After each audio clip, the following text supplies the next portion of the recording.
Are live. Hi, everyone.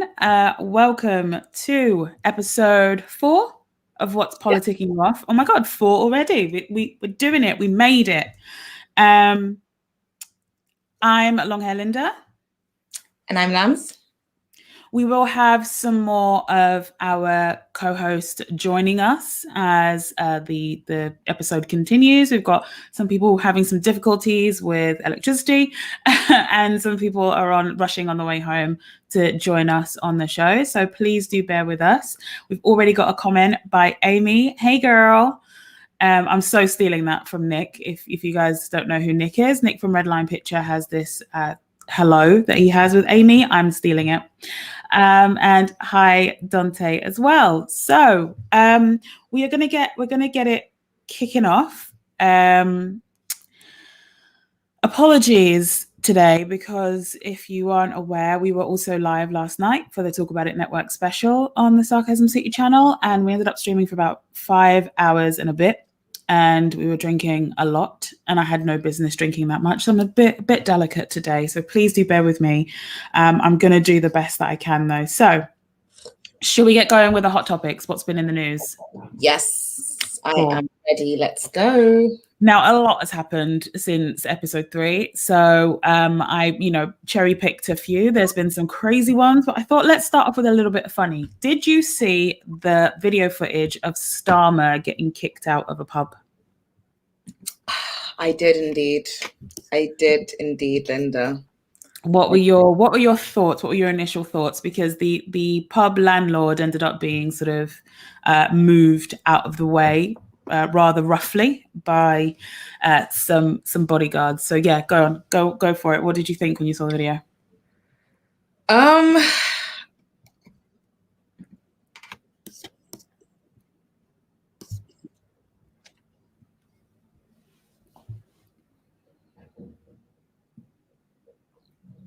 Have you frozen?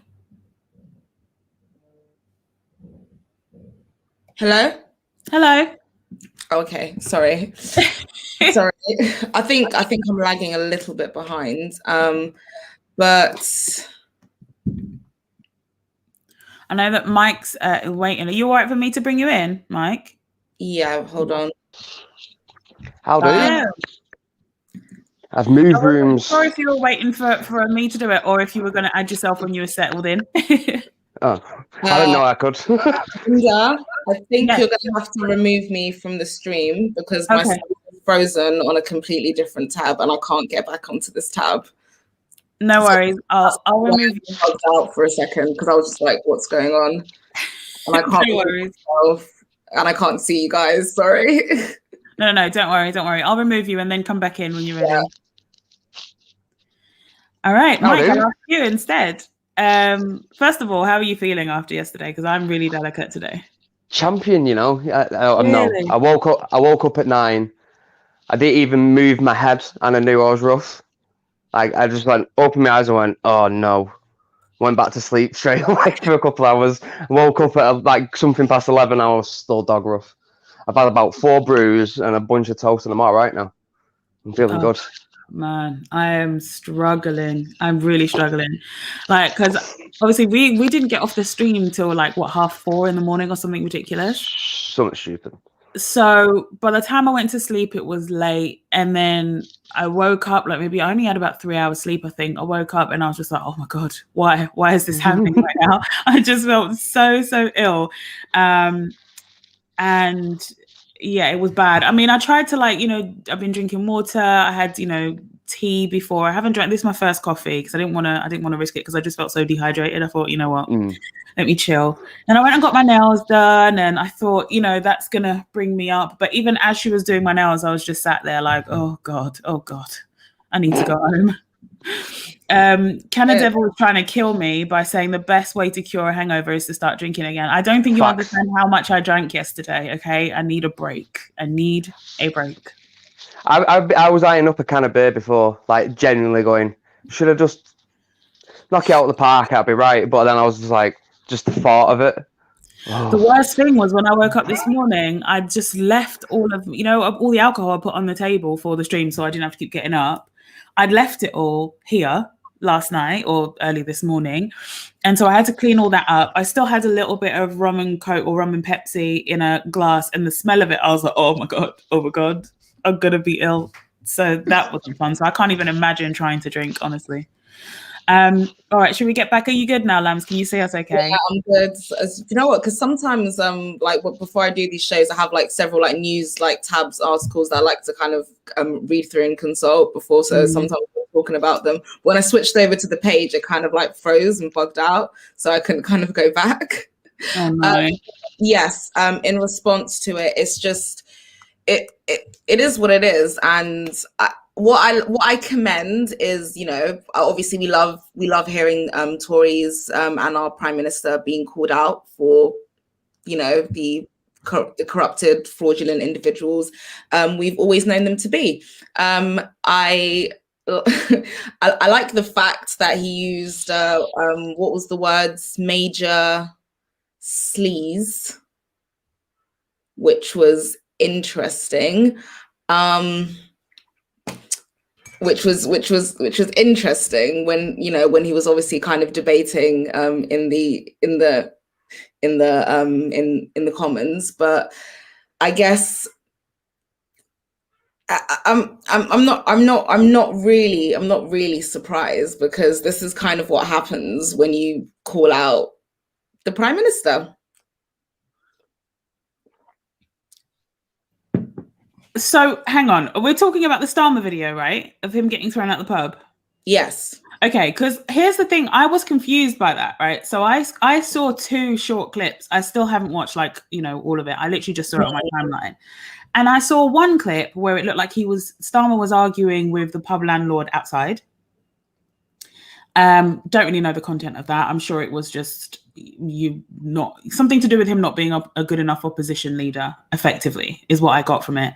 And then the next video I saw was the pub landlord absolutely losing his mind in the hallway, in the little doorway bit, losing it, yelling, then getting pushed aside by the bodyguards, and then Keir Starmer and a colleague or whoever came out of the pub. So I saw that a lot of people were saying, one, that it's kind of assault, the way that the bodyguards were handling the pub landlord. Do you agree, Mike, that it could be assault, or that it was unnecessary aggression? Yeah, I believe it could be deemed as assault if it wasn't who he was. Like, if he's not a politician, that is straight assault. Like, you're in his property, his business, and then you feel like you get to put your hands on someone when he's told you time and time again, do not come in my pub. Then to have someone put your hands on him, like I said, if it's not a politician, someone's getting charged. Literally, because it's caught on camera, like, in front of everyone. I don't know how no one's been charged, but see, this is sorry, Lem. This is kind of why this video surfaced, I think, in my opinion. Like, I think whose advantage does this work to? The Tories, right? So I feel, like you said, there is a lot of discontent surrounding Starmer. I wasn't, from when I heard he was kind of elected as opposition leader, I just kind of lost complete interest in like Labour. Wasn't really too bothered.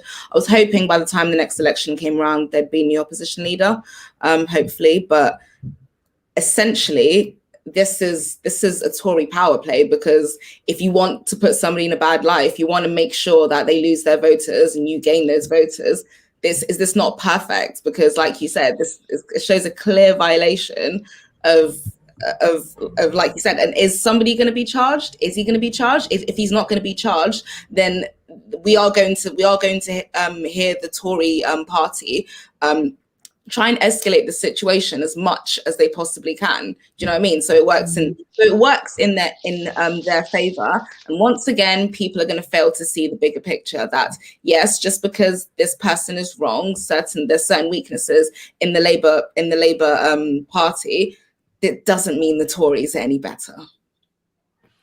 Sure, absolutely. For me, the video was weird, man. It just brought up a lot of questions, if I'm honest, for me. I I was just like, well, one, why is it that there's a photo op happening at a place that hasn't been already agreed to, like somewhere that hasn't already been prearranged? There wasn't, usually that's not what happens. Usually, not that anything that's been happening since COVID is normal in any way, but when you're doing any kind of press op, you would contact them beforehand. It'd be prearranged. They would know you're coming. You would be invited. They will do the handshake outside and invite you in and all that kind of stuff. And it seems like, one, that didn't happen. Then he's already arguing with a pub landlord outside. I don't know whether that happened before or after he got kicked out, but I'm assuming that was before, just logically. And then, so if you're already arguing with the pub landlord, did the pub landlord then make it clear that he didn't want you in his pub? In which case, why are you going into this pub? Like, that's a terrible photo op. Like, you wouldn't, that doesn't actually show, that's not a good thing anyway. So if the guy's telling you he doesn't want you in there, why did you go in? Once you're in, he's now trying to kick you out. Why don't you just leave?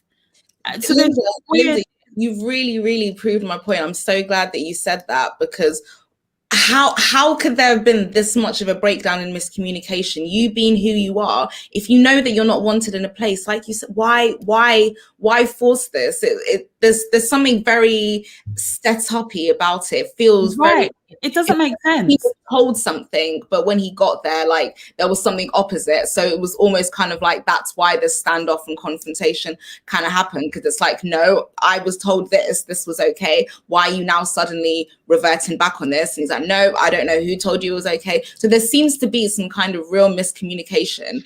Error. The fact that this is now like real public knowledge and news, I feel like it just has Tories written all over. I'm not defending Starmer in any way, shape, or form. Can't stand the guy. Do you know what I mean? He's somebody who shouldn't be in opposition. But it's these little stories highlighting, obviously, you know, what he said to the Prime Minister, the language that he's using, this incident now.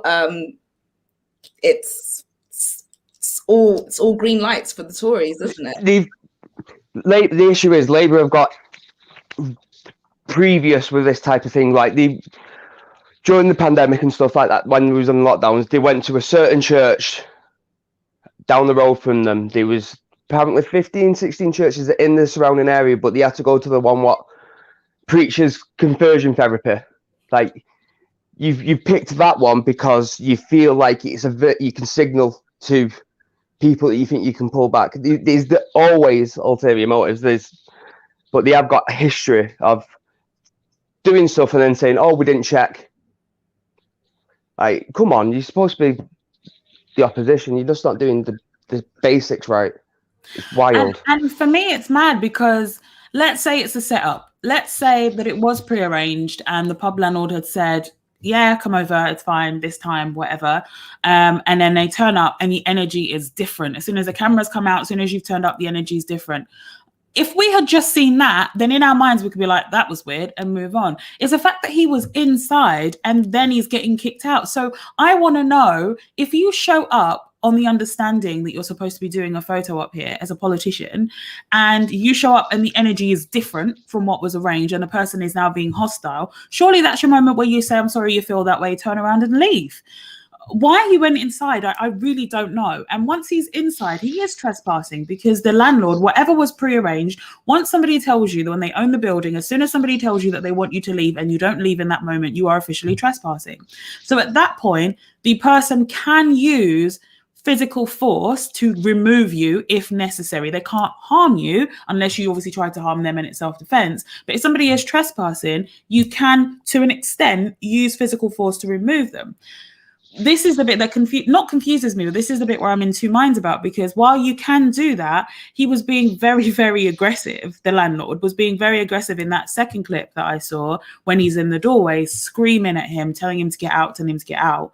And it's like, it was threatening behavior. So bodyguards who are protecting a politician, a public figure, should then step in and move him out the way, at least enough so that the the politician can leave.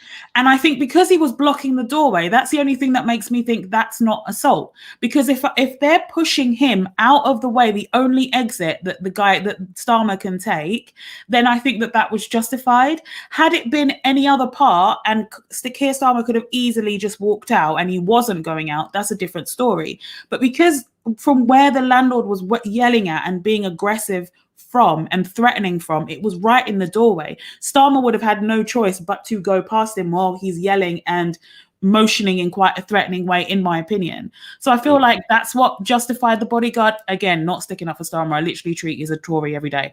But like, to actually push the guy out of the way, because that is the only way that Starmer can then exit. And it's backed up by the fact that shortly after he's moved out of the way, Starmer then leaves. Do you see what I'm saying? So that's why I'm like, I don't know if it's assault. I feel like the bodyguards were doing their job.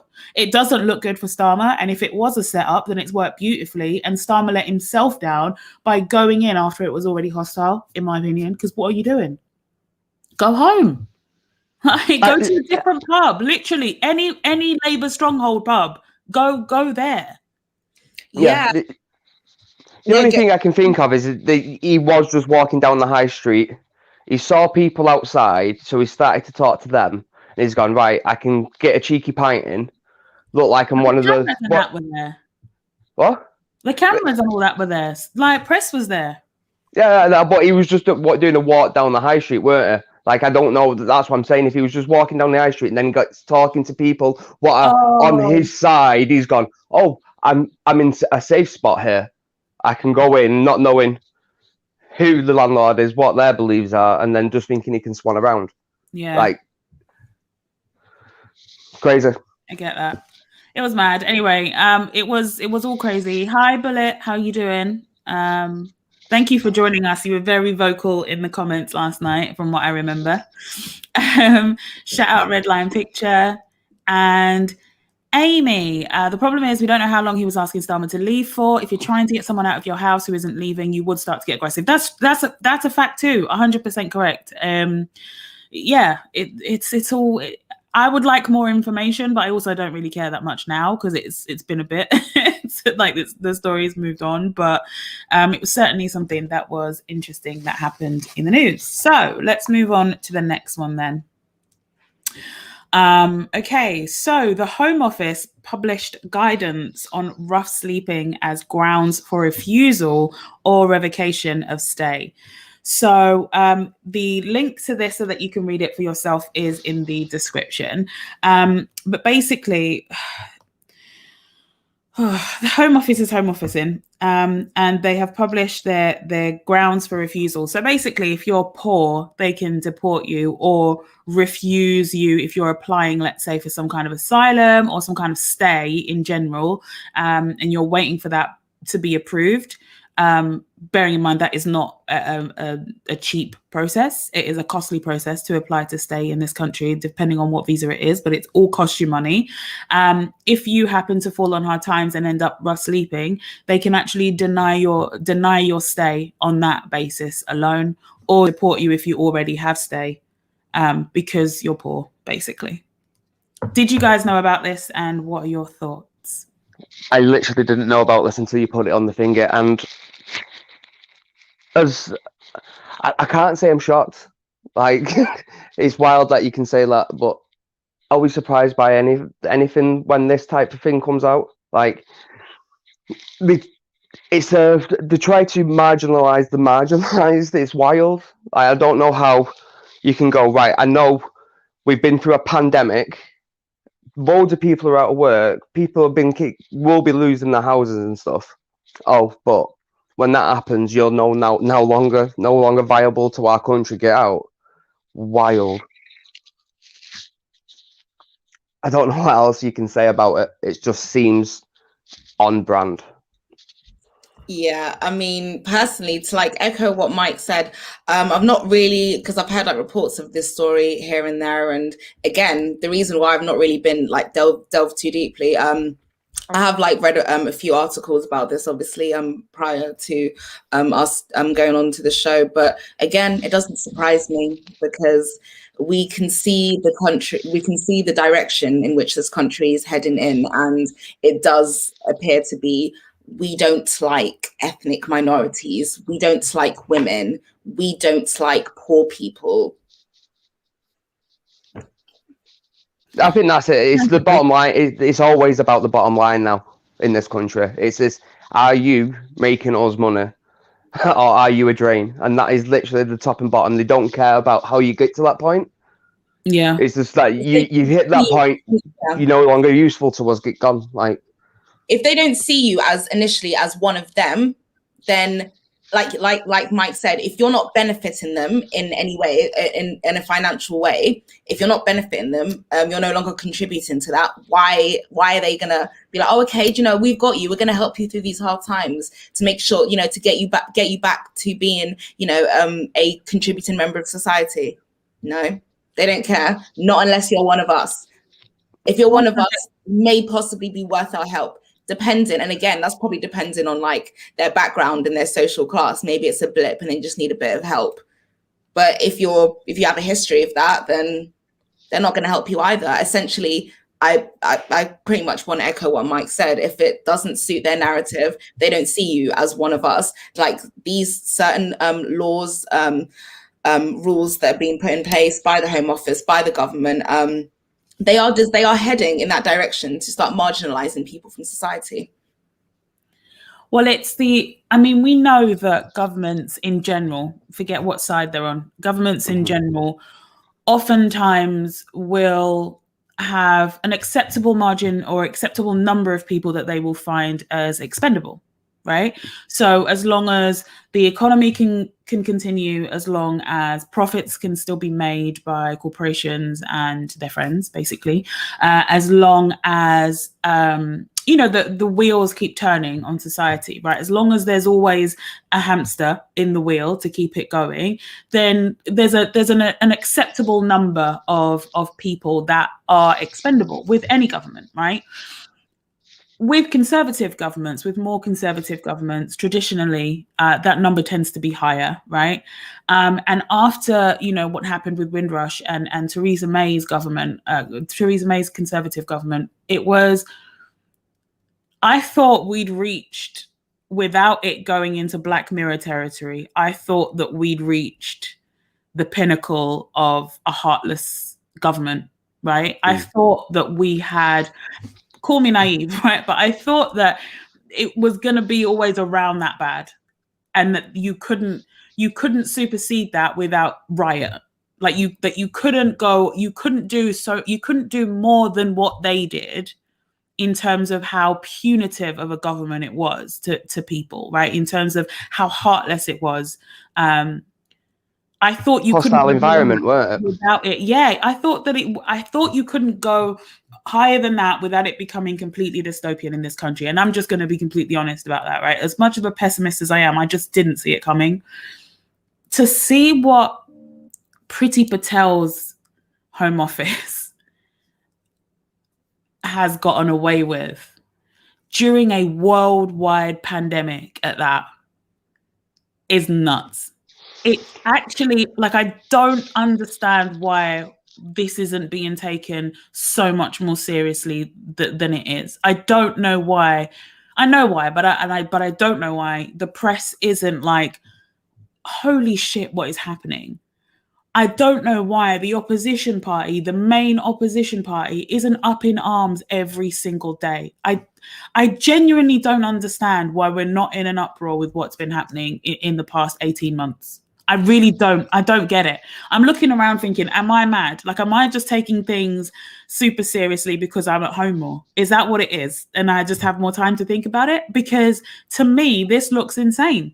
How are you going to, as you guys have mentioned already, during a worldwide pandemic, as we are suffering the after effects of that, as the unemployment rates are higher than ever before, as the poverty margins have moved again, as so many people have been kicked out of their homes, losing their homes either because they had a mortgage and it's now gone back to the bank, or their landlord is a heartless piece of shit and has kicked them out during this time, right? How are you now going to say to somebody who is going through such turmoil that they're having to sleep outside, because people act like this is by choice? It's not, right? How are you going to go up to somebody who has got to that point in their life, and now on top of that you're now going to deport them?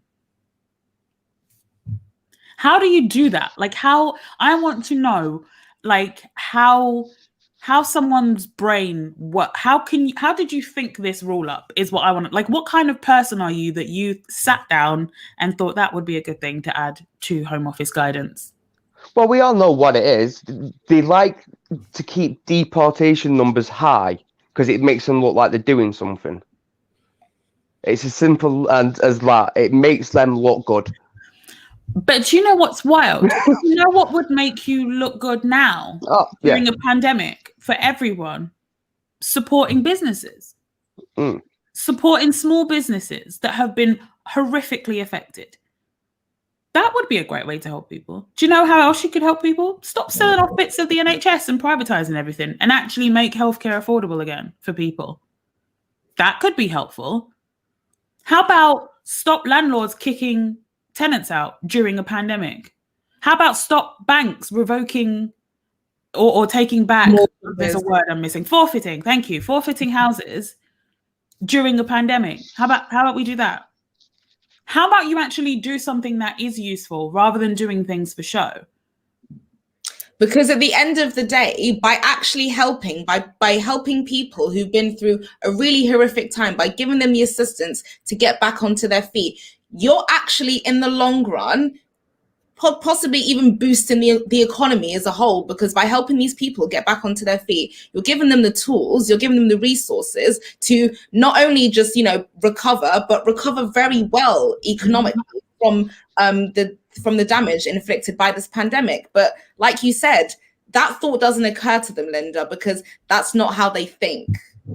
But I think I need for more people with platforms to ask these questions, because even though I know the answer to this, you guys know the answers to these questions, it's important that we keep asking these questions, because people are still going out and voting for them.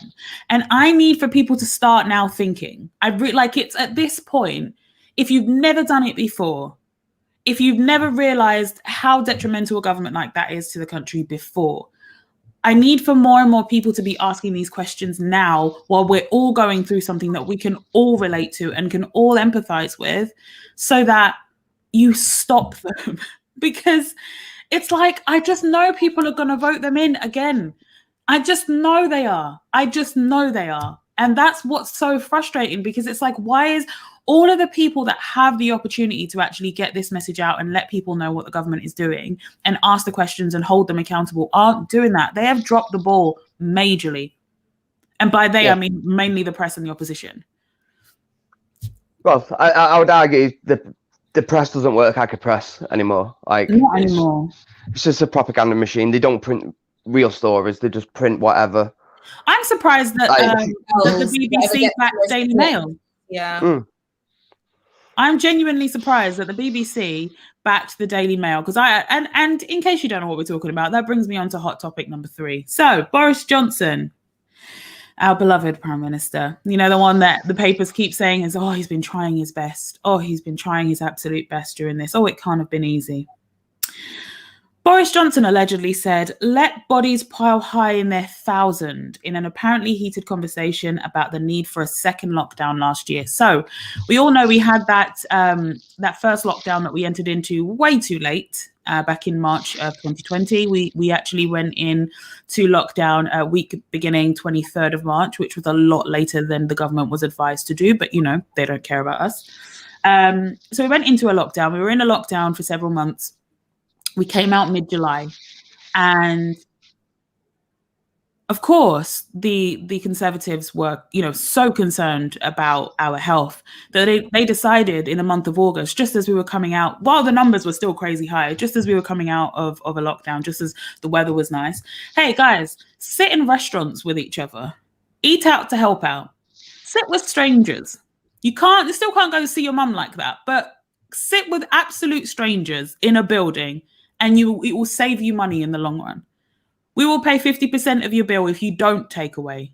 Yes, support your local businesses, but don't take away. Sit in there and actually catch COVID.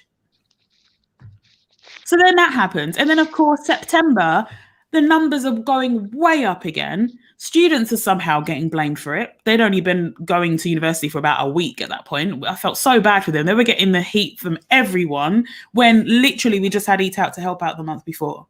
Anyway, the numbers are skyrocketing. People are dying again. There's talks about we need to lock it down. We need to shut it down again. We need to shut it down again. And this is apparently when Boris Johnson made these remarks. He basically said he would rather see the bodies pile higher than go through another lockdown. That's how he felt about us. Before I cuss him, guys, let's have your thoughts. Oh my God.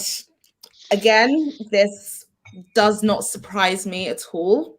The fact that when he's come out in his many press conferences, up on his podium, talking his nonsense as per usual, it almost seems the way he's trying to pass it off like, oh, it's routine, oh, it's bound to happen, it's a virus that we can't control, it's not my fault, essentially always trying to deflect blame when we know that thousands of people unnecessarily died because of your choices, because of your decisions. But again, is this guy ever going to come out and take accountability? No, because it's Boris Johnson. Do we believe that he doesn't care about us? Of course. And that's just clear to see what is, in response to this comment over there, what she and the Home Office and other branches of government are constantly being allowed to get away with and constantly being allowed to do. Like you mentioned, Linda, the Tory government, my goodness, have been getting away with murder, have been getting away with criminal offences that me or you will be arrested for if we try to do that. We average people would be arrested for it. And they're getting away with it. And like you said, I can't understand the outrage. And it reminds me of like, I remember this South Park episode that I watched when there was school shootings. There was school shootings going on and everybody was acting like it was calm, it was normal. The teacher was still trying to like teach a lesson with SWAT coming around and everything. And there was one person who was like acting like, why is this not a big deal? Because of the way they've kind of tried to normalize, oh, like it's nothing we can do, it's just gonna happen, hey ho. But like, why it should be an outrage? Like, it's not a normal thing. This is a normal. It should be an outrage. You're absolutely right. But it isn't. And again, you can see how outspoken he is about things that actually affect him financially, things like football, which he enjoys because, he's got to have his entertainment. Don't get me wrong, I'm a huge football fan and I love watching football, and I'm glad that they've managed to kind of keep it going with controlled restrictions and stuff. But he was very, very, very vocal and very adamant about getting this up and running as soon as possible. Where was that same energy when it came to housing people, feeding people, clothing people, getting them the medications, getting them the COVID tests that they needed for certain job interviews and housing applications, stuff like that?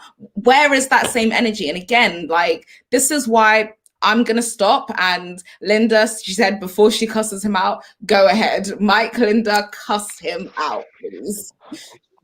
Tory death cult, isn't it? It's literally a death cult, and he is the Grim Reaper. He does not care about anyone or anything. Like, he's the same man what was bragging about shaking hands with COVID patients. He literally did that. The man is an absolute weapon. Like, if he had a genuine remorse in his body, he would have left and quit a long time ago. He has no shame.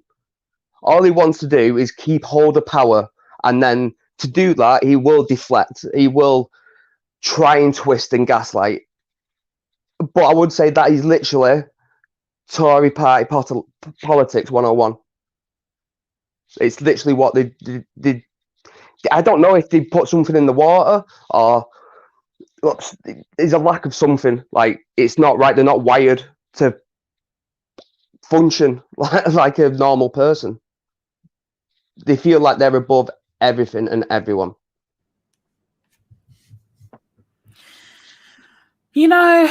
Boris Johnson, I wasn't surprised when I saw this. I know that some people were like, oh my goodness, I can't believe. No, I can believe it. I can 100% believe it. And any denials are bullshit, in my opinion.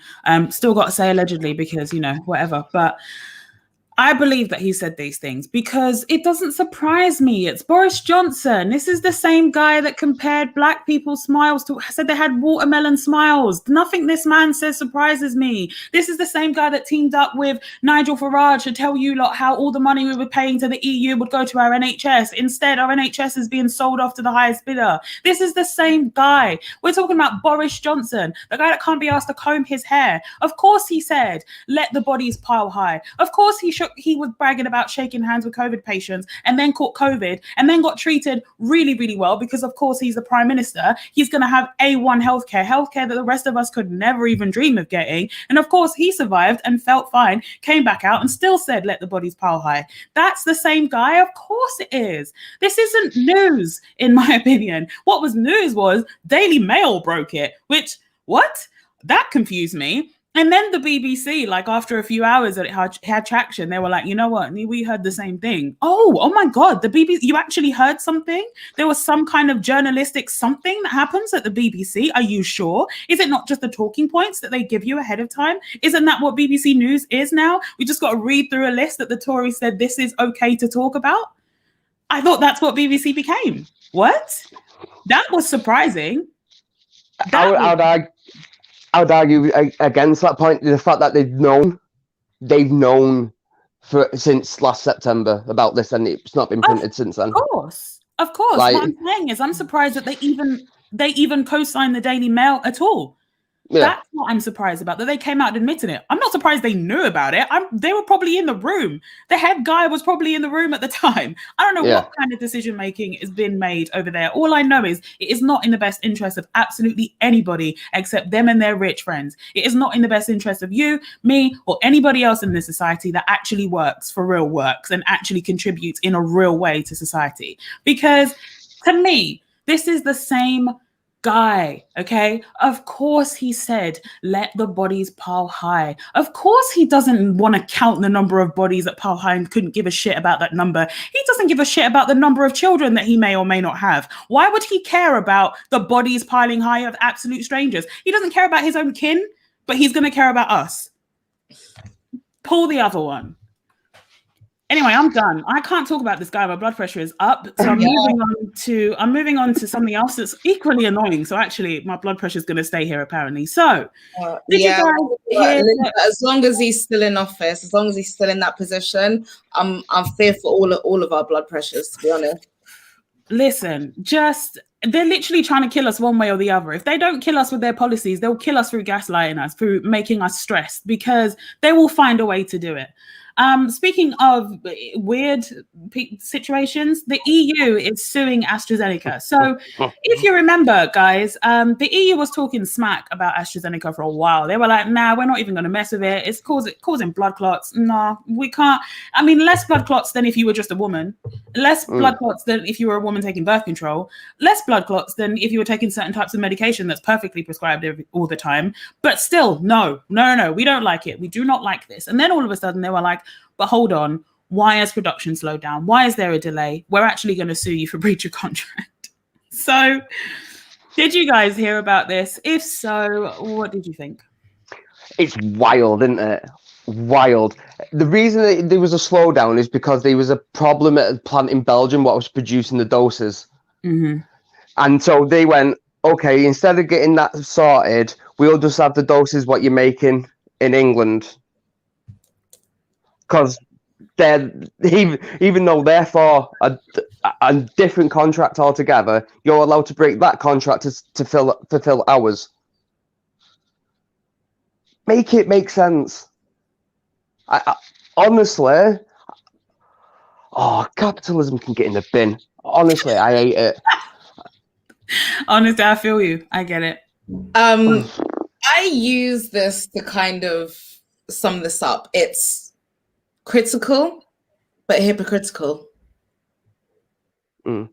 Because you can criticize somebody, you can point out, oh, these are the reasons why you should be concerned. These are the reasons why we don't trust it. You shouldn't trust it. Blah, blah, blah. This is why we're hesitant, this, that, and the other.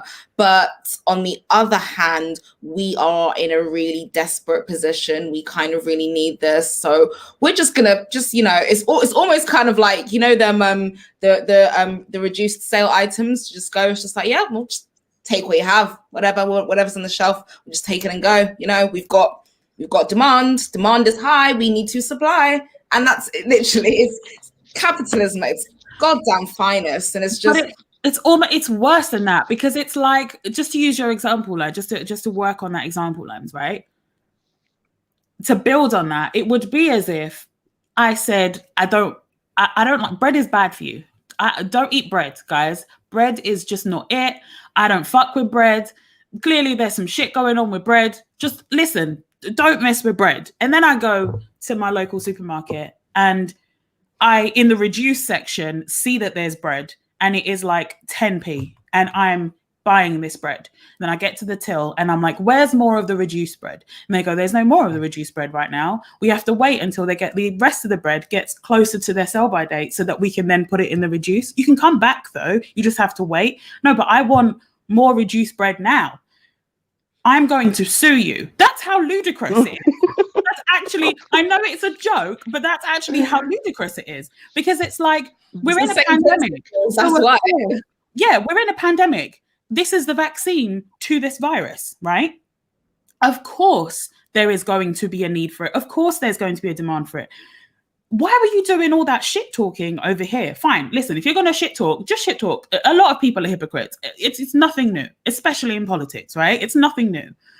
But to now sue them as if AstraZeneca was purposely denying you the thing you've just been bitching about to the entire world is mad. It is audacious to a point that I didn't even know the EU could reach, because the EU is audacious, but bloody hell, this is mad. This is just like, do you guys listen to yourselves when you speak? Like, do you, that's what I wanted to ask. Do you know what the left hand is doing? Because the communication is, something's not making sense to me anyway. It's, it would all be really, really easily avoided if they just opened up the patents to all of the vaccines and just let every country make their own vaccines. No, hang on. But no, Bill Gates has to get his fucking neck involved. You moved way too quickly on that one. We'll get there. We will get there. Oh, we will get there about Bill Gates.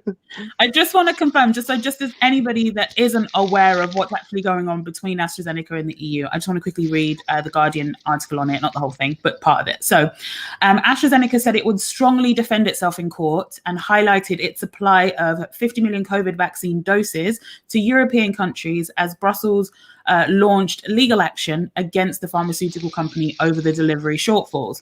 So the firm said that it regretted the decision by the European Commission to start a legal case over alleged breaches of an advance purchase agreement. AstraZeneca was able to deliver only about a quarter of the expected 120 million doses in the first quarter of this year because of production problems in their plant in Belgium, as Mike mentioned. Leading to angry accusations from Brussels. So the reason I wanted to just quickly, make that point is because they had the audacity to be angry after you'd just been talking. Makes sense for once, please. I just need the people in charge of us to make sense. Just one time, it would be great. I would enjoy it.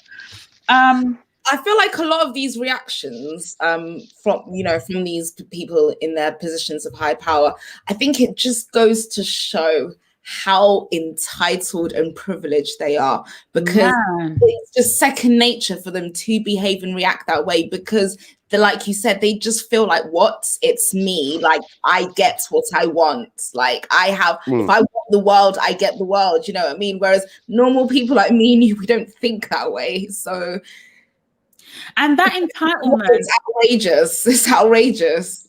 That entitlement is a birthright. This is a lineage of people that are they just don't know anything but getting absolutely everything that they want. And the idea that they would ever have to share is like, what? Speaking of, well-known philanthropist, Bill Gates. Shock horror. I mean, the guy is clearly an angel sent from the heavens to help, especially Africans, and he's just so well known for it. And it's just so insane that at the same time I was reading about this, that I found out that this famous philanthropist that is well known for sharing everything and redistributing wealth, because that's what billionaires do, he's refusing to share vaccine formulas with the global poor, I love that term, to end the pandemic. So the philanthropist that goes and smiles with little African children and talks about all of the stuff that he's doing, has the opportunity to help, the parents and siblings and relatives and community members of the little African children that he likes to pose with. And he's choosing not to. That's interesting. I wonder why. Is it because you can't make more obscene amounts of money if you do that? Are you telling me that a billionaire still needs more money? Of course they do. Well, I just quickly do. It's the billionaires don't remain billionaires because they like giving away money. That's how they stay billionaires, guys. Just remember that. It's the ultimate small dick energy. Like, I've got billions, but I'm going to need more billions. And doing that, I'm going to make sure possibly millions of people die, just so I can have even more Scrooge McDuckin money. Like, oh God, I hate capitalism. And I think that was always my issue growing up, before I fully understood the premise of capitalism and the alternatives, the viable alternatives to it that have always been suggested by the left. That was one of the things I couldn't get my head around as I grew up, right, before I fully understood it. Was because I was like, no, but capitalism, at least you keep what's yours. If you work super hard and you start a business, let's say, if I start a business right now, I'm going to be doing the lion's share of the work. There's no one here to help me. And once it grows into a big successful business and I hire people, why should they have a stake in this thing that they weren't with me? That's how I used to process it in my head, until I realized that's not what's actually happening, right? What's actually happening is that people that already have too much money are hoarding even more money and then not contributing at all to society, while the poor person over there has to be even poorer because they're the only ones contributing to society. That's what happens. Capitalism only works if there is a reason why we have to all keep struggling and working and borrowing money and paying interest and paying too much tax and then needing more money again. It only works if we're all struggling over here, and we can only all struggle over here if there is a small number that continues to, whatever money and wealth is created, they need to hoard it, because if they don't, we'll have some, God forbid, and maybe we won't want to work 72 hours a week because we are in situations where we have to do that in order to afford to live. Maybe we won't have to pay lots of interest or pay a ridiculous high amount of interest on a loan. Maybe we wouldn't even need the loan in the first place. Maybe we wouldn't be reliant on the only options that we have. Maybe we wouldn't vote for lesser evils. Maybe we'd have the freedom to actually see and vote for and choose the lives that we actually want to live in, rather than continuously struggling and just going with what is and going with the status quo. Maybe if we had a little tiny bit of breathing room in terms of our finances, we wouldn't be in the desperate situations that we're constantly in. So they have to keep hoarding wealth. That's what capitalism is.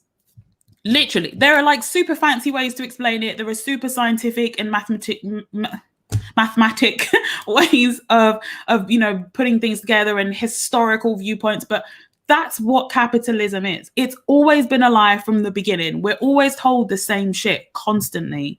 And Linda, just to kind of extend on your point over there, who is going to let these people, who's going to tell these people, who's going to let them know, hey guys, please understand that this is the way it is. please, because at the end of the day, it's not about meritocracy. You can work as hard as you possibly can. You can build something amazing from the ground up, but this is why the gap keeps on growing, because somebody will come, and this is why the rich keep on getting richer. If you want to keep your projects going, you have to work all of these hours just to earn enough money to kind of, pay your bills, live, survive. And, you end up working 60, 70, 80 hours a week, days, just to kind of get your business or get whatever you're trying to build off the ground. And they keep finding ways to make that harder and harder for you to do, so they can trap you back into the system. So and don't let them have a couple of token examples that they can then put out in front of you and say, see, look, this is what hard work can get you. And it's like, really? Because there are a lot of poor people. Less than 1%. Exactly. There are a lot of poor people that work extraordinarily hard, and there are a lot of extraordinarily wealthy people that haven't worked a day in their lives. So something in the milk ain't clean. There's something that's not adding up, right? Either hard work equals wealth or it doesn't, because tell the truth. Right. But they can't, because if they don't keep dangling that carrot in front of us, we won't keep following along and doing what it is that we're supposed to be doing. I'm not saying there's some people who are richer than you who are paying less taxes than you. Paying no tax. Jeff Bezos doesn't even know what tax is. What is tax to him? He doesn't know what tax is.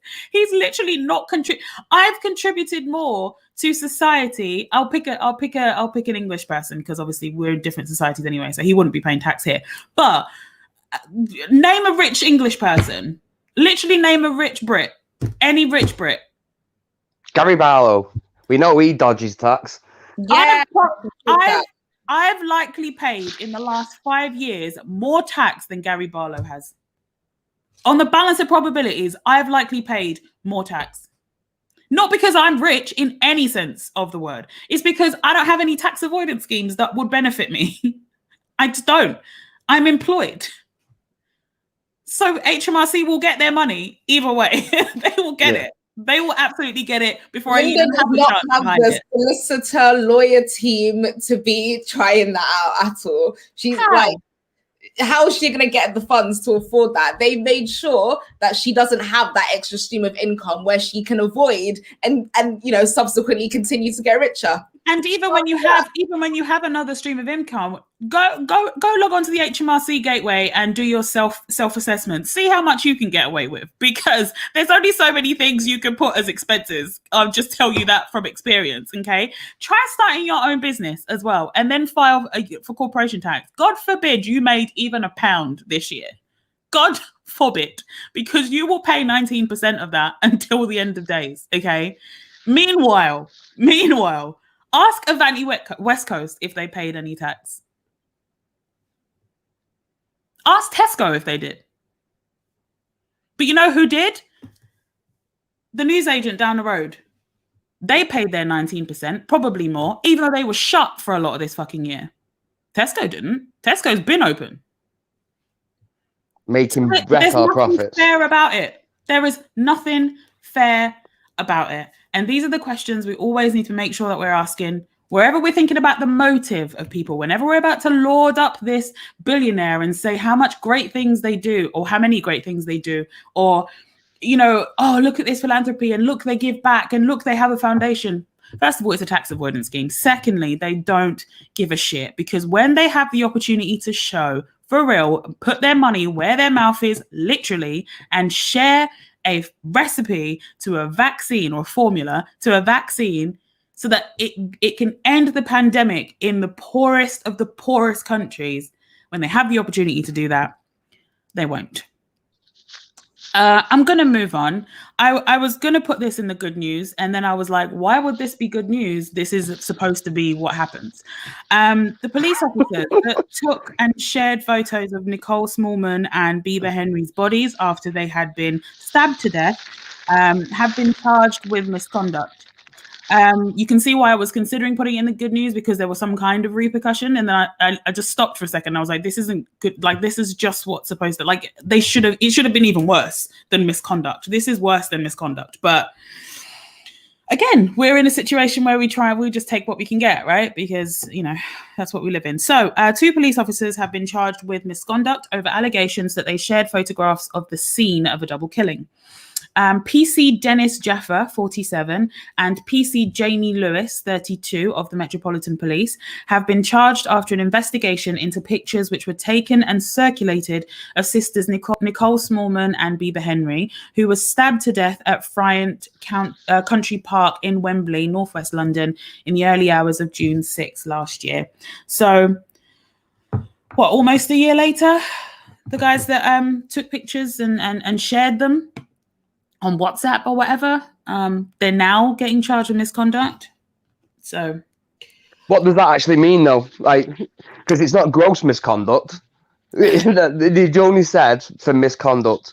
So that to me means you're probably going to get a slap on the wrist or like death duty, and it's a year later, so they probably said, "Oh, you've served your time." Well, and this will stay on your record for 3 years, and then you'll be expunged or something stupid. Yeah, it's true. So we're gonna find out this month. So basically, the Crown Prosecution Service said that both men will appear at Westminster Magistrates Court in May, so this month, charged with 1 count each of misconduct in public office. So that's going to be the charge.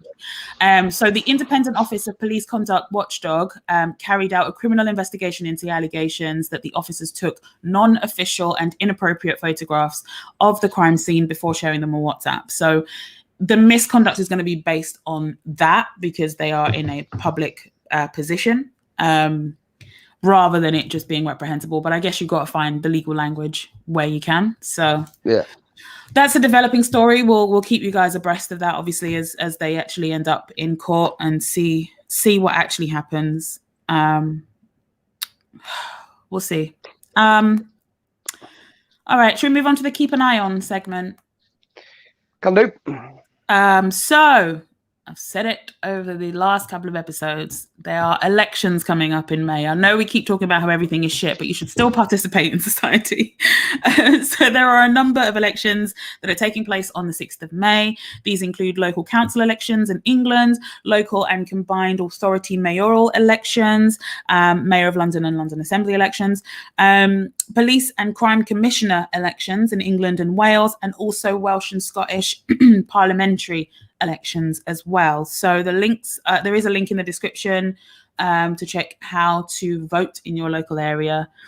Please make sure that you are aware of how you can vote, because if you have like a regular polling station, for example, pre-pandemic, it may have moved as mine did. It may, have been closed and then another one has sprung up somewhere else. So please make sure you know how and when to vote. You can still vote by mail, but please try and do that ASAP. We've got a bank holiday, obviously, this weekend. So just do it now if you can, please. Otherwise, turn up in person, know where you're going, turn up on the 6th and make your voice heard.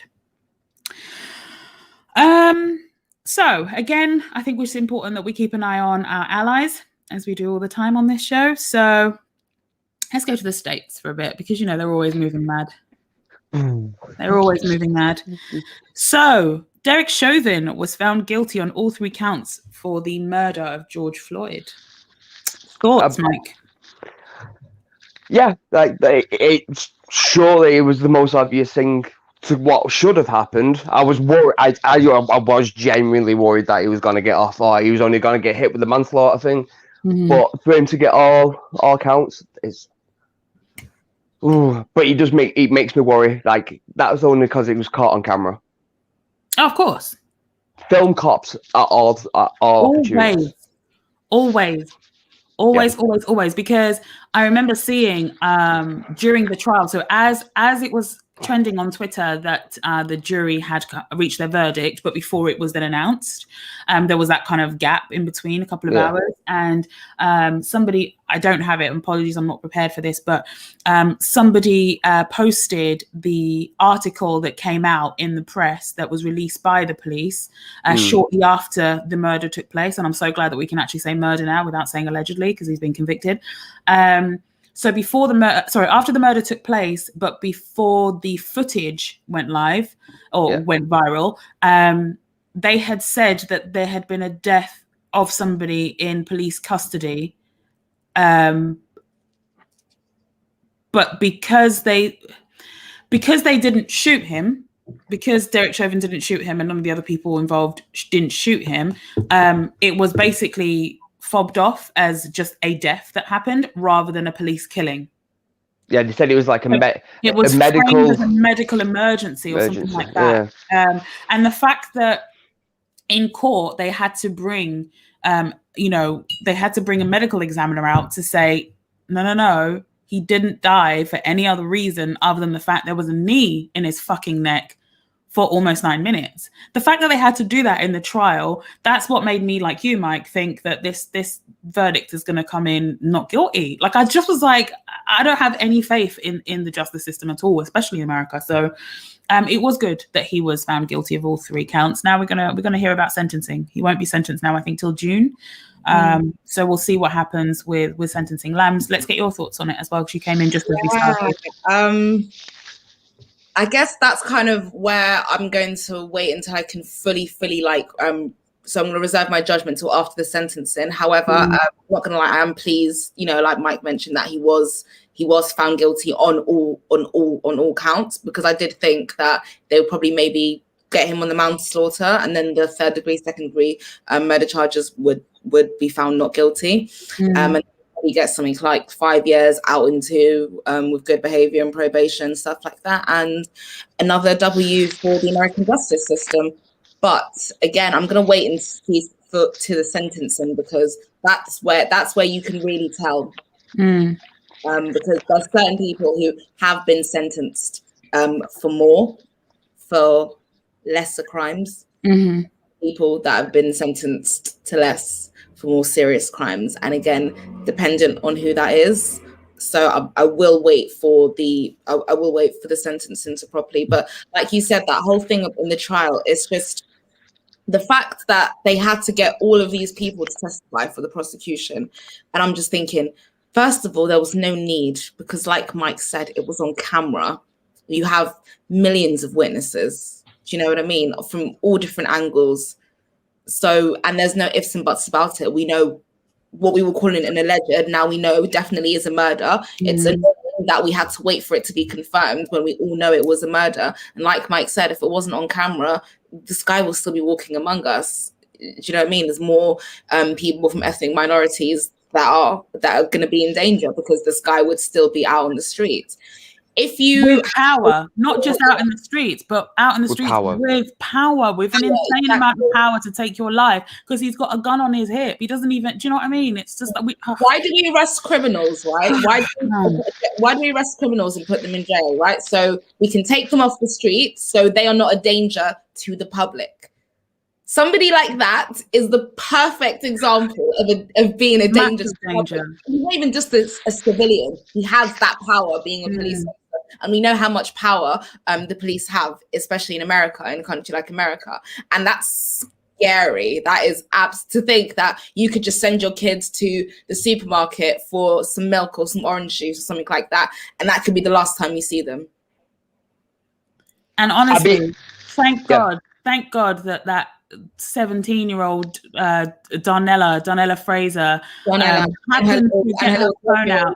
Cousin. Yeah, happened to get her phone out and film that. Like, thank God. Unfortunately, she had to see that trauma firsthand and then record it and then post it. But thank God that she did, because they would have spun that every which way. That wouldn't have even gone to trial had it been what they wanted, had it been, relying on accountability within, because apparently police can police themselves, which is why they should never be able to police themselves. And yet, but the fact that we would then just be relying on their word, and how many times have things like this happened and they've gone down as medical emergencies, or there's been an accidental death or whatever, and it's always gone down, and we have to just take their word for it, and they get away with it constantly. So no, it is good. And like you, I'm waiting for sentencing, because sentencing is important. People have been talking about the max sentences of each count.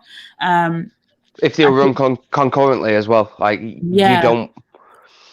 That's my favour. Is you're gonna say, right, you got 3 different sentences, but they're all gonna run at the same time, and your top one's 12 years. So basically, you're out in 8. Yeah, with good behaviour, that shouldn't happen. Those 3 counts should count as separate, separate amounts of time. Like you should not be allowed to run them concurrently. It makes no sense. Well, but I would also argue. I also want to know what's going to happen with the other cops in. Is it August? With the other trial? Like, I don't think enough people have really paid attention to that one yet, because after he's been found guilty. Are they going to have to change their? They don't have to change their pleas, but the charges might change, because depending on the criminal enterprise laws out there, which I think are very similar to ours. Don't quote me on this, because I only know about ours here, but criminal enterprise laws, if they're similar to ours, the fact that he's been convicted makes it a lot easier to put them in jail too. But we'll see how that goes. They might plea out in terms of, they might offer them some things to save the expense and public spectacle of a trial, because it's likely guaranteed that they're going to be charged or convicted, of something, now that the person that actually physically killed George Floyd has now been found guilty of murder. So we'll see how that goes. But yeah, I do want to keep an eye on sentencing. Bullet, it's like you were reading my mind. Speaking of sentencing, so do you remember Amber Geiger? She walked into the wrong flat, literally the flat below hers, and killed Botham Jean, literally shot him dead while he was sat there eating ice cream in his own fucking living room, because she thought that he was a burglar in her home, because burglars are known to come into your house, sit down, turn the lights on and the TV on, and eat ice cream. Anyway, so she was obviously convicted. The judge did some mammy shit and was giving her a hug, and some other bailiff was brushing her hair or patting her head, or some weird shit was happening in that trial. She was sentenced to just 10 years, and she's now appealing it. Scumbaggery of the highest form. Like, you literally walked into someone else's house, shot them, and then said, I know I did it, but I don't think I should serve 10 years. I want lesser time. Like, shut up, chief. So I just want to read this from ABC News, because apparently I haven't tortured us enough today. The basic facts of the case are not in dispute. Geiger, returning home from a long shift, mistook Jean's apartment for her own, which was on the floor directly below his. So she went up one while he was in the one below. I don't know, one or the other. So finding the door ajar, she entered and shot him, later testifying that she thought he was a burglar. Jean, a 26-year-old accountant, had been eating a bowl of ice cream before Geiger shot him. She was later fired from the Dallas Police Department. Yes, Botham Jean's brother did give her a hug. I don't know. So Geiger's appeal hangs on the contention that her mistake in Jean's apartment for her own was reasonable, and therefore so too was the shooting. Her lawyer has asked the appeals court to acquit her of murder or to substitute in a conviction for criminally negligent homicide, which carries a lesser sentence. I think if they win that appeal and the conviction is changed and it then becomes criminally negligent homicide, I think that only carries a maximum of 2 years. I wonder if it was a black police officer, whether the words negligence would ever even enter the discussion in terms of their defense, or they'd probably just sit there and advise them to plead guilty, probably give them life without parole. Yeah.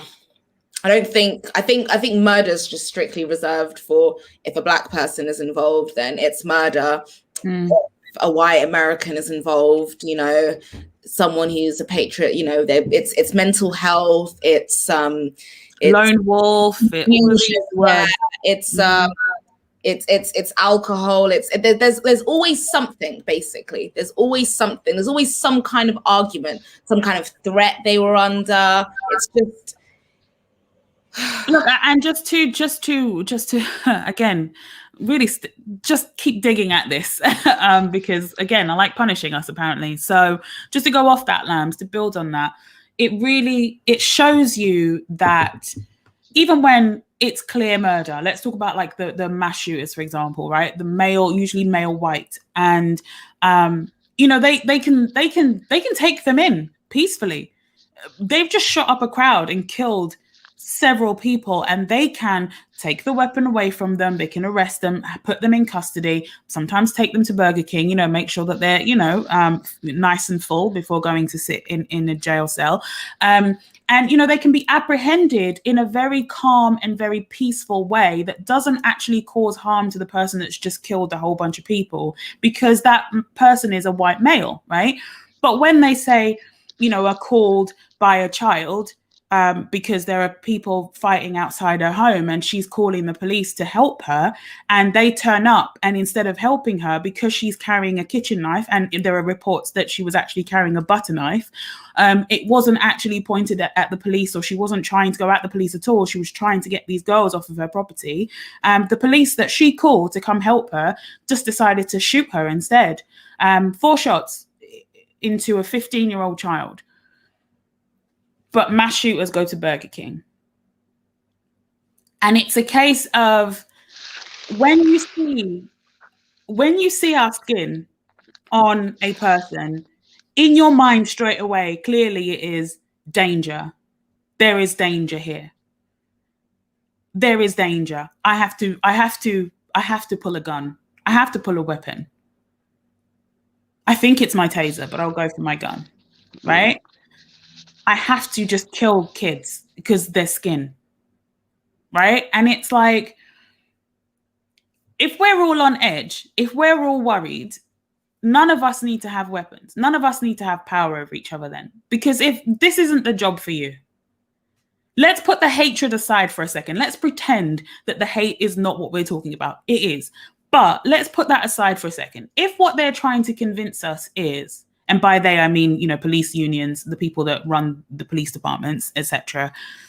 If what they're trying to convince us is that, you know, it's only a few bad apples, but also it's mainly a danger thing, right? You're in the wrong job. Like, you're just in the wrong job. You can't be a firefighter that's scared of a kitchen fire. You can't. You know why? Because you need to put that fire out. You're supposed to go in and put it out and help people. That's your job. If you're scared of fire, you can't be a firefighter. Because if we were to use that analogy, police right now are walking around and treating Black people, brown people, people in general, let's be real, they're treating people as if like there's something to be afraid of straight away. There's danger there. And to me, that's the equivalent of a firefighter walking into my home right now and being scared that my candle's lit. The fuck? Do you know what's even more terrifying? Do you know what's even more terrifying? Like you said, and again, leading it back to the whole Amber Geiger thing, the fact that, like you said, if somebody who was a police officer, firefighter, somebody who held that kind of power, in terms of law enforcement, which is again an institution-run corporation, surprise, surprise. The fact that's even more scary is if they did enter your house, again, like trespassed, whereas again, any other normal civilian would be arrested for that. They trespassed, and then you then have that added fear of, oh my God, I might not get out of this. Mm-hmm. If I die, they can spin this narrative that just makes me look like the bad person. Like you were the threat. Yeah, like it was my fault. It was my fault that I was killed, essentially. And grown adults were getting on the internet. Grown adults were getting on the internet after Ma'Khia Bryant was killed, trying to justify why a 15-year-old child should have been shot. Grown adults, grown people with kids themselves really got on the internet to talk about how this child deserved to be shot like that.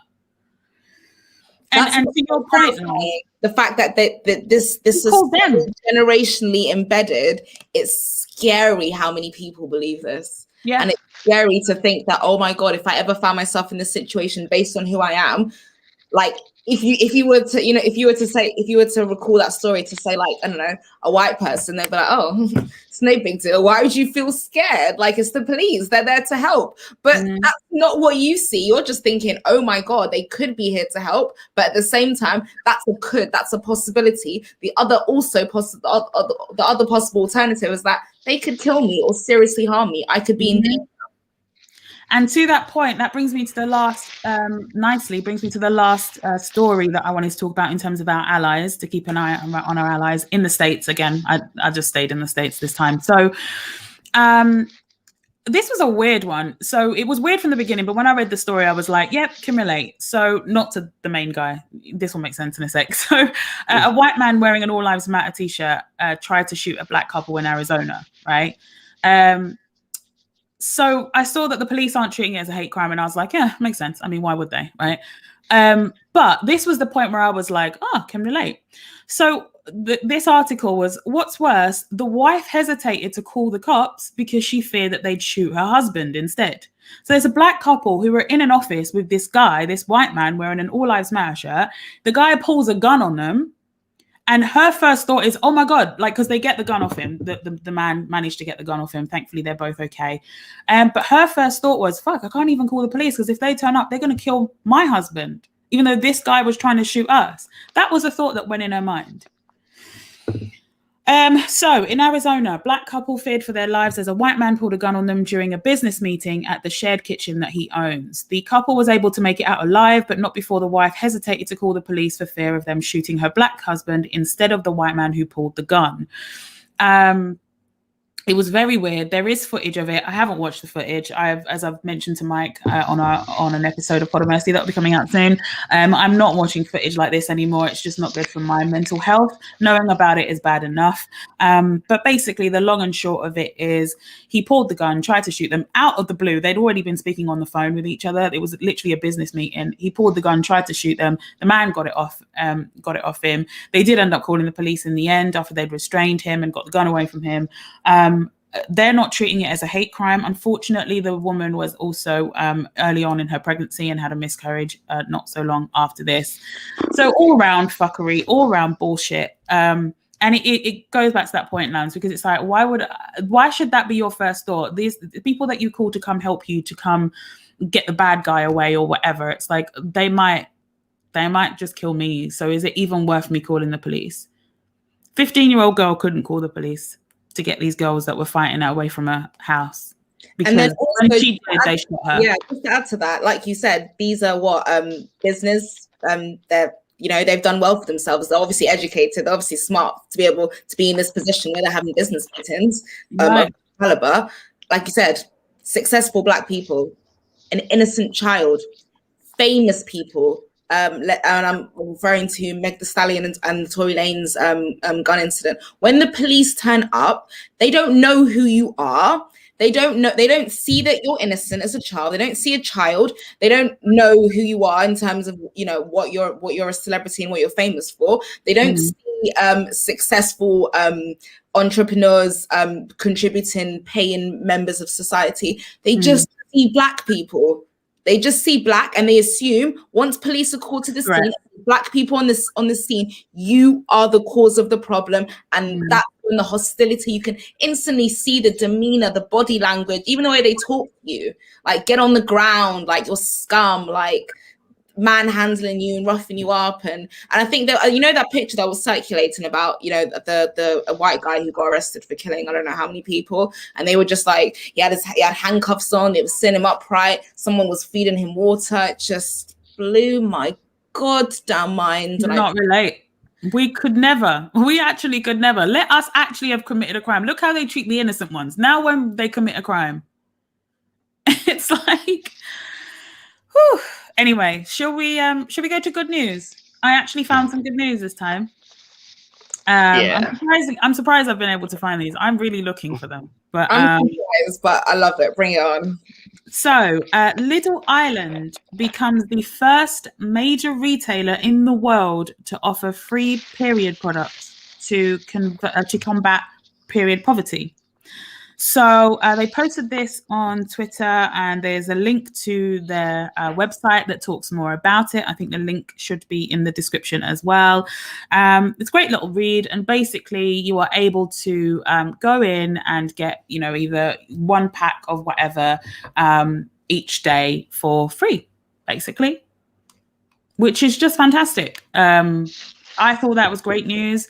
There is absolutely no reason why your financial circumstances should mean that you can't get basic needs.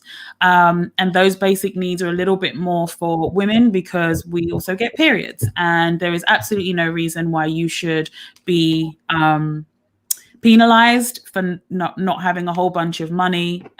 These are products that we need. Why they're not already free, I don't know. Well, I do know, capitalism, the devil. But Little Island doing good, doing what so many companies should have and could have already been doing. But the good news is that they're doing it now. Did you guys see anything to do with this? And what do you think? I did. I told my wife, and she was really, really happy about it because she's been saying, why is this happening? Why is no? And just from a wild, like, capitalist point of view, it makes sense. You're going to be getting people what never go to that shop normally into that shop. They're going to spend more money. Yeah. It's such an easy win. They're going to want to as well. They'll be like, do you know what? These guys give me like free Tampax or whatever. I'm going to come and do more in my shop here. Why wouldn't I spend my money with them? Exactly. It's really, really simple. Like, it's beautiful to hear, honestly. I'm so happy because, and yeah, I've been calling for this for years, like ever since I was a teenager as well, because there is nothing worse and there's nothing more humiliating for a female to be going through those changes, especially when you come from underprivileged backgrounds and you can't afford, and sometimes it kind of creeps up on you. So you might be in a situation where you need to get it emergent, you need to get it quickly. If you don't have the money to go out there, like that is horrible. What if you get up in class and then, you know, you're embarrassed and humiliated, and then it's your reputation at school, and then you fall behind in class? Like, these are all subsequent consequences of what can happen because, you know, people, they feel embarrassed and humiliated because they get bullied because, you know, because of being poor, because of not being able to afford things. Do you know what I mean? That's where school uniforms came from, to kind of cut that out, to make kind of everybody equals and nobody can insult people for their wealth or social class and finances.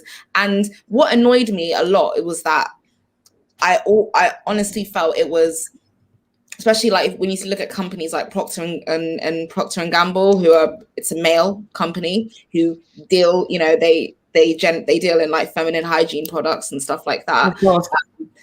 And again, of course, they're just capitalizing off something they don't experience. And when you look at the costs as well for some of these hygiene products as well, and I'm just thinking, for something, a biological process that females have no control over, it just...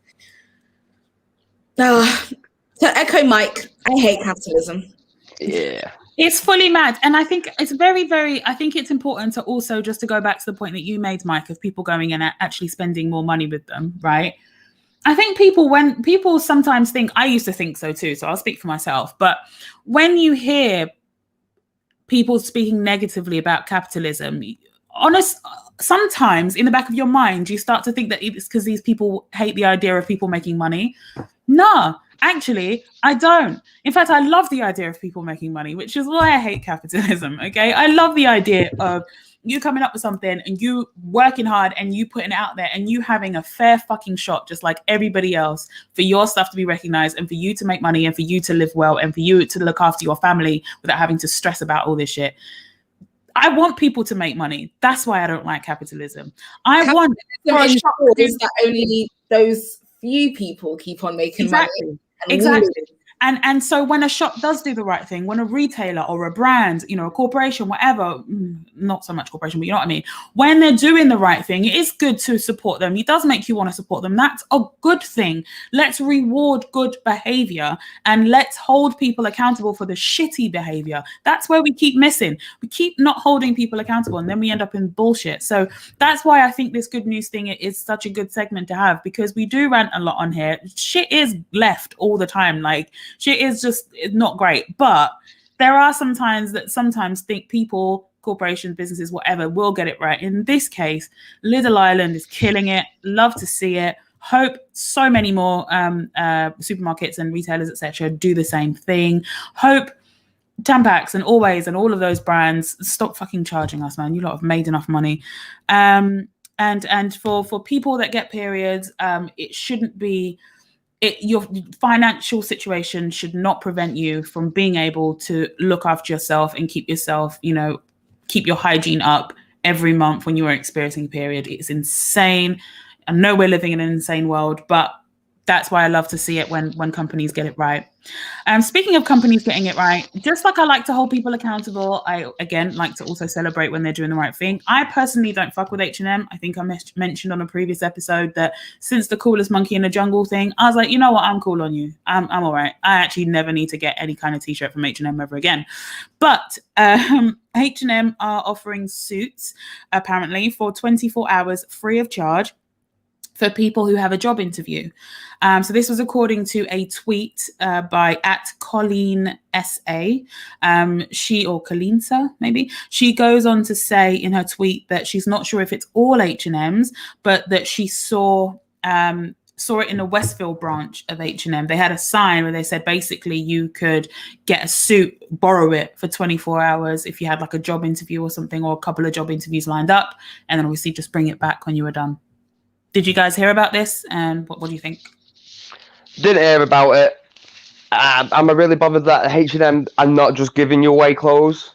Like, what's the point of? So they're going to have like 6 different suits and that's it. And you're just going to be cycling through them, and that's fine. But I don't understand why you think they only need it for 24 hours. There's that. No one's going to go, right, I'm going to take this back, but then I'm going to need it back 2 days later because I've got another job interview. Like, if you're going to do that with the suits, just give them the suit. You're in fast fashion, so it's not like it's going to be uber high quality. Like, it's not like you're buying like an Armani suit. You're buying a H&M suit made probably for pennies. In the scheme of things, like, you could probably take that loss. That's true. Very, very true. If you were really serious about actually, taking accountability for the mistakes you've made in the past, trying to turn over a new leaf, trying to be progressive, show the general public that you are apologetic, not just through your words, through your actions. Like Mike said, why not just give this suit away? Like you said, like, what's the point in borrowing? You might as well, like, that isn't that what rental tux rental is for? I don't know. And even when they charge a small fee, but at the end of the day, why are people going to keep going back to H&M? They might as well have like a rental branch, built into the store. It doesn't really make any sense.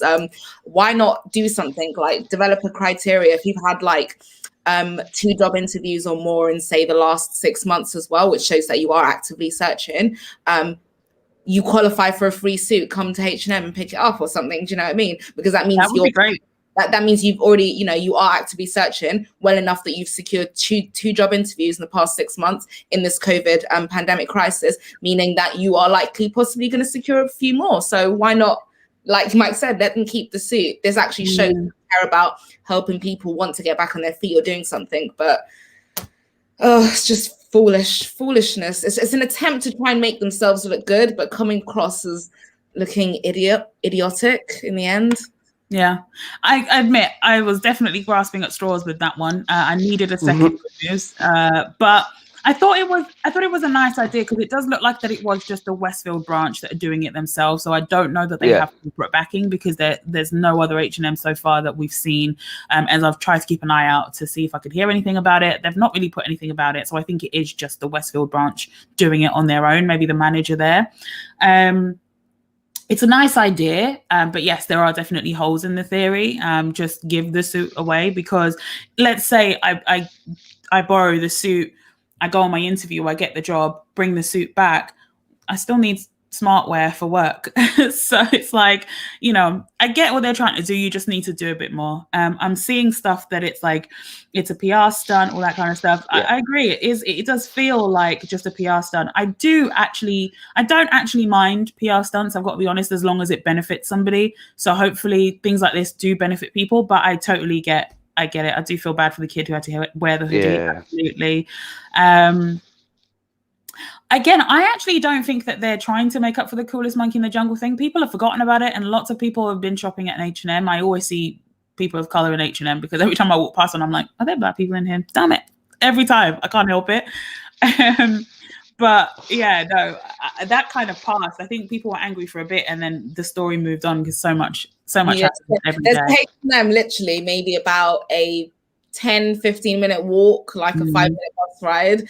And literally, like, every single time I walk past that, I'm always, like you said, like, I've never ever shopped or bought from them since that incident.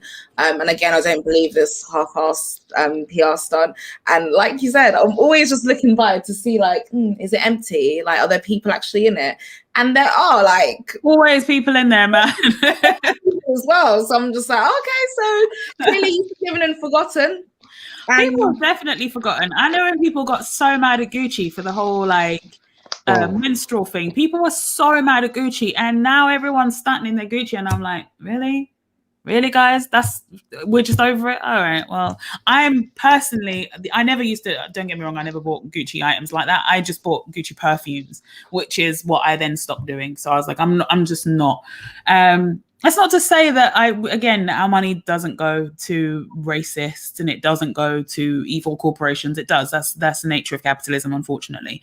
But as I said before, it is important where you spend your money. And if you can help it, try not to give it to horrible, evil, soulless, racist, and otherwise bigoted people if you can avoid it. Give money to your friends, help your ecosystem. If your friend has a business, support them. If you don't have the money to buy from them, just share it on your platforms, on your social media. Tell people about it. Talk about it with people that don't know your friend. That kind of stuff is definitely powerful. We know that all the wealthy care about is the money. We know that they keep it amongst their friends. They do that because it works. When you support each other, they just do it in a corrupt way, but it does work. All we need to do is do the exact same thing in our own communities, and maybe we can hold on a tiny bit to some of this fleeting cash. That's the only thing I have. So, guys, is there anything you want to talk about, promote at the end? That's literally my whole list. Just come and join us on the Red Line Picture podcast live on Fridays and come and get drunk with us. It's a lot of fun. You should come and do it. Yeah, it is. I'm actually definitely gonna make sure I finish that because that was so long. I couldn't even like get through all of it, but I made sure I saw that part. But yeah, guys, definitely check that out. And yeah, I think you've summed it up perfectly. Yeah, just keep supporting your own. Like when you see, you know, if somebody's talking about, oh, you know, I want to do something, I want to get, you know, my friend or my fiance's birthday is coming up. Oh, my friend actually has a cake baking company or something like that. Put them in contact. This is how everybody helps. We all win by just, like you said, putting money into each other's pockets and growing our own economy. This is how we beat capitalism. You just have to be smart. Do your research, guys, first before you decide to put your money into someone's pocket. Understand first where it's going. That's it. 100%. Totally agree. I agree with absolutely everything everyone has said. I love this panel so much. The only thing I have to promote is that I do have a podcast called Pod of Mercy. Comes out every other Wednesday. I took a very, very long break over the pandemic and lockdown and all of that because I was like, I can't focus on any of this, but I'm back. So I have just put out an episode this Wednesday gone with Alan the Talent from Red Line Picture. And it was a great episode. I've got another episode coming up with Mike as well. So please take a listen. Follow at Pod of Mercy on the socials. It's available on audio only platforms. Thank you so much for tuning in. I'm so glad the people that are still here commenting. I haven't got to all the comments, but thank you so much. Really, really enjoyed seeing your points of view. Please continue to leave comments if you're rewatching this at a later time or date. This has been episode 4. Episode 5 will be here in 2 weeks. So in the meantime, make sure you get out and vote on the 6th of May. Support your people. And we will see you in 2 weeks. Bye. See ya.